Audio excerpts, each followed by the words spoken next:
গত 24 আগস্ট রোববার বেলা 2টায় পাকিস্তানের উপপ্রধানমন্ত্রী ও পররাষ্ট্রমন্ত্রী সিনেটর জনাব মোহাম্মদ ইসহাকদার আমিরের জামাত ডাক্তার শফিকুর রহমানের সঙ্গে এক সৌজন্যের সাক্ষাৎকারে মিলিত হন।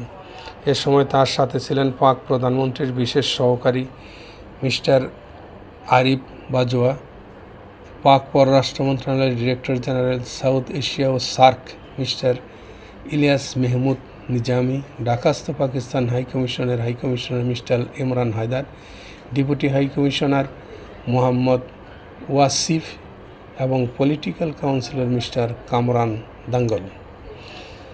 বাংলাদেশ জামাত ইসলামের পক্ষ থেকে উপস্থিত ছিলেন সংগঠনের নায়েবে আমির, সাবেক সংসদ সদস্য ডাক্তার সৈয়দ আবদুল্লাহ মোহাম্মদ তাহের, সহকারী সেক্রেটারি জেনারেল ও কেন্দ্রীয় প্রচার ও মিডিয়া বিভাগের প্রধান অ্যাডভোকেট এহসান মাহমুদ জুবায়ের এবং আমির জামাতের পররাষ্ট্র বিষয়ক উপদেষ্টা প্রফেসর ডক্টর মাহমুদুল হাসান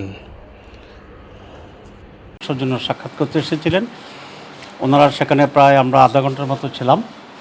ওনারা আমির জামাতের স্বাস্থ্যের খবর নিয়েছেন, আমির জামাতের ডেলিগেশনকে ওয়েলকাম করেছেন এবং উনি যে একটি বিষয়ে সেখানে আলোচনা রেখেছেন, সেটা হচ্ছে মুসলিম উম্মার ঐক্যের ব্যাপারে উনি বলেছেন যে, এবং বিশেষ করে ফিলিস্তিনিদের হামাসের উপরে যে জুলুম অত্যাচার চলছে এ ব্যাপারে উনি অত্যন্ত গভীর উদ্বেগ প্রকাশ করেছেন এবং আগামীকাল জেদ্দায় মুসলিম পররাষ্ট্রমন্ত্রীদের একটা বৈঠক হওয়ার বিষয় আছে, সেখানে যাতে একটা ইউনাইটেডলি একটা শক্ত ভূমিকা মুসলিম বিশ্ব নিতে পারে সে ব্যাপারে উনি দৃষ্টি আকর্ষণ করেছেন।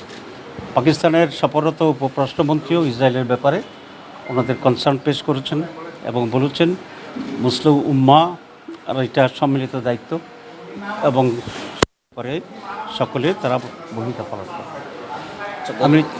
আমির জামাত আরেকটি বলেছেন যে আজকে মুসলিম উম্মার জন্য একটি লিডারশিপটা খুব প্রয়োজন এবং এটা কম্বাইন্ডলি যেন এরকম একটা লিডারশিপ তৈরি হতে পারে সে ব্যাপারে উনি দৃষ্টি আকর্ষণ করেছেন। বাংলাদেশ এবং পাকিস্তান দুটি ভাতৃপ্রতিম দেশ,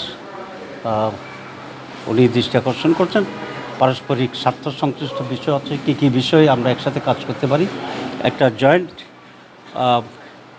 একটা বডি তৈরি হয়ে পসিবিলিটিসগুলো ইনভেস্টমেন্টের ক্ষেত্রগুলো ফাইন্ড আউট করতে পারে এবং সেভাবে আমরা এগিয়ে যেতে পারি।